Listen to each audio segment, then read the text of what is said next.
Okay, so let's go ahead and begin the capture process. Before we can begin the capture process, we need to configure our interface. So we configure our interface to basically go into the monitor mode. So you can do this manually, but aircrack will help you out with this. You just type in airmon-ng start and then VLP14 S0U. The name of your interface might be something different, but doesn't matter. I've showed you how to find it. 0U2. Oh, they're really making these weird names. Okay, so it says that this is functional. How does it say that? Well, it didn't give me any errors.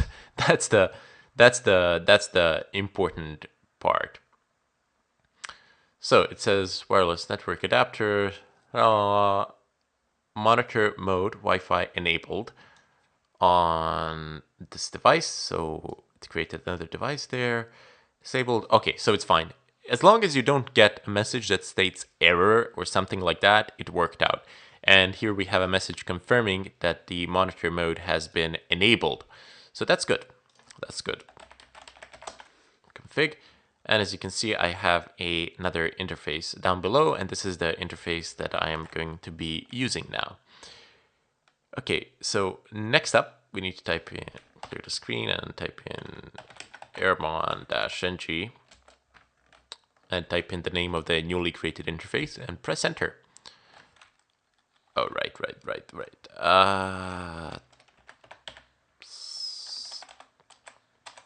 God. Start. Oh, right, this is started already. What am I doing? Arrow dump -ng for crying out loud. Press enter and excellent. So our scan is actually in effect and it's in progress. So what are we scanning here for? Well, pretty much everything that's around us, really. You can see that there are a lot of them.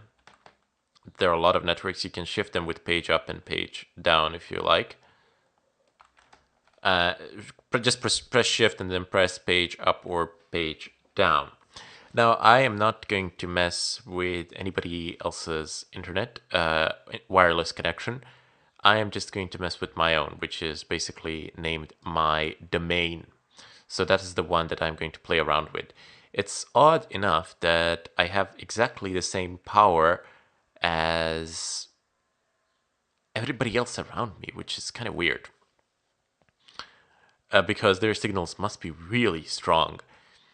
Anyway, the less this is, the better it is. So the less this number is, the better it is. If you get a high number like 70 or 100, that's bad. That's real bad.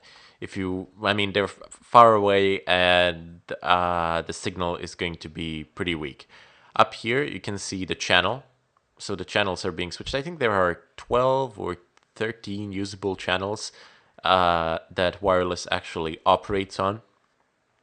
So that's what it's doing here. It's changing the channel of the interface from one to the next and trying to see who is around me getting the information, such as the MAC address of the access point, the channel on which it is running, its strength, how far is it, and the type of encryption that is being used. So people around me, I opted not to show you web, how to crack web, because nobody is using it anymore. Like, I can't imagine that anybody is actually using web anymore. If you want to learn how to crack web, I mean, just go onto YouTube. There are like 10 trillion tutorials out there. Okay, so what are we going to need here? Well, I am going to go ahead and stop this scan. And this is the wireless access point that I'm going to mess around with. Now, keep in mind, this is my access point. I own it. I can do whatever I want with it. If I want to take a hammer, I can take it and then smash this router into oblivion if I wish, because I have bought it. But, for example, I did not buy this one. I do not own this one, this one, this one, this one. I don't own any of the other ones. So I am not going to mess around with them because they are not mine. I don't have the permission to do so. And I advise you to do exactly the same thing. In fact, I'm asking you not to actually mess around with anybody else other than yourself and your own router. So we are going to need this MAC address. So just go ahead and copy it. And the next thing that we are going to do is actually go ahead and use a far more specific way of a scan and a capture. So we are going to do this for a specific router.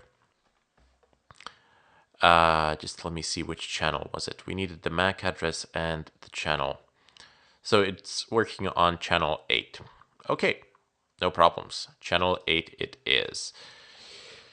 Let's go ahead and type in arrow, and somebody's really persistent on my phone, which is kind of annoying. Arrow dump -ng as before, and then we're gonna go ahead and type in -c. So this is the router channel, which is 8, which we have seen from there. -- now BSSID. This will be the place for your router's MAC address, and -- ESSID. This will be your router's network's name. So my domain. W will be the name of the capture file. I'm gonna name this to crack. That's how I'm going to name it. And the interface which we are going to be utilizing. So there we go. I just press enter.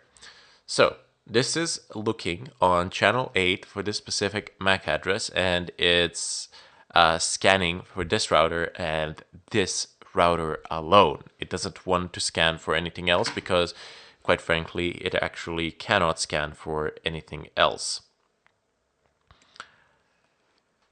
It can't scan for anything else because it's scanning on a it's scanning for a particular MAC address for a particular ESSID, and there we go. Actually, it caught the handshake. Wow.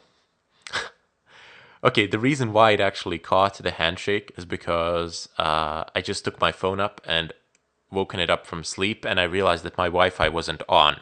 So I just turned my Wi-Fi on, and it actually captured a handshake. This is kind of weird.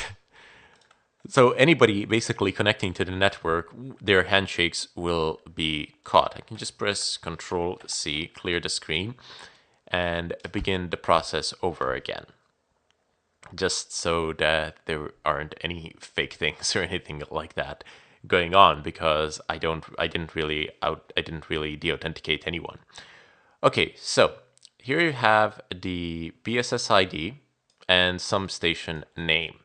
So this is E49070 blah blah blah. This is basically my phone. I haven't done anything with my phone now.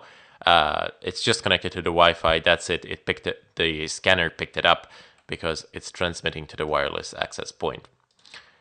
If it doesn't catch it straight away, if it doesn't catch the station straight away, which will be your phone most likely, try opening up the browser on your phone, try browsing the web or something like that, just casual things that people do. And now what we're going to do is type in airplay-ng, and this is also an effective way of actually DOSing somebody. I'm going to go ahead and state 10 -0 10. So this is the number of de-authentication attempts that we are going to make. So my router's MAC address. Oh god, that's not what I need. I'm gonna have to type this in because I can't copy it from top. 0024A5 colon BD colon EF colon AA. Okay, so this is the router MAC address. 0024A5 0024A5 BDEF BDEF AA. Okay, no big deal. I got it there. And the channel will be, well, not the channel, sorry. -C will be the phone's MAC address, which will be E4. Okay, let's just use the caps lock. E4. They don't actually need to be capital letters, but I just like to make them like that. E497E 0B, and it's 9697. Okay, so 9697. And of course, we will need the interface name as well. So this is going to issue 10 requests to actually deauthenticate my phone. Okay.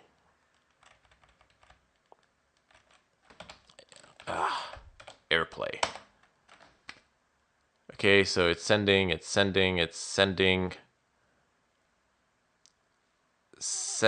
on end.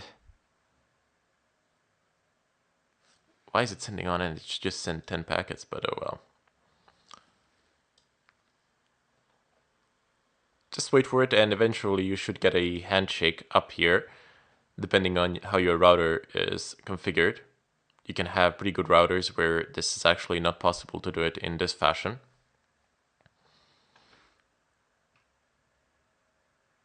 And I actually don't have any connection on my phone now while this was going on. I've just checked it.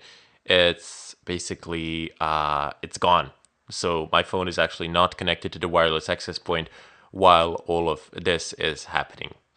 It sort of is, but it's not actually any sort of a usable connection. And just wait for, let this subside and wait for the reauthentication to occur.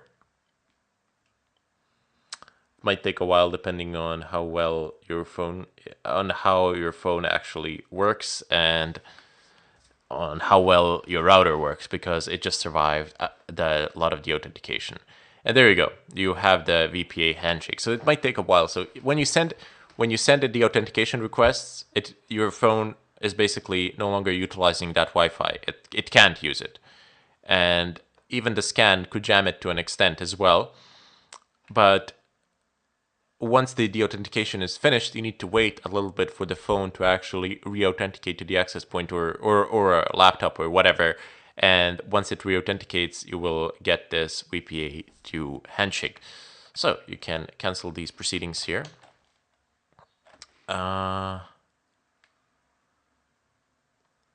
Okay, so I got the files to check.cap, CSV, Kismet, XML cap, so I'll show you which one of these to use and how to use it and what to do with them.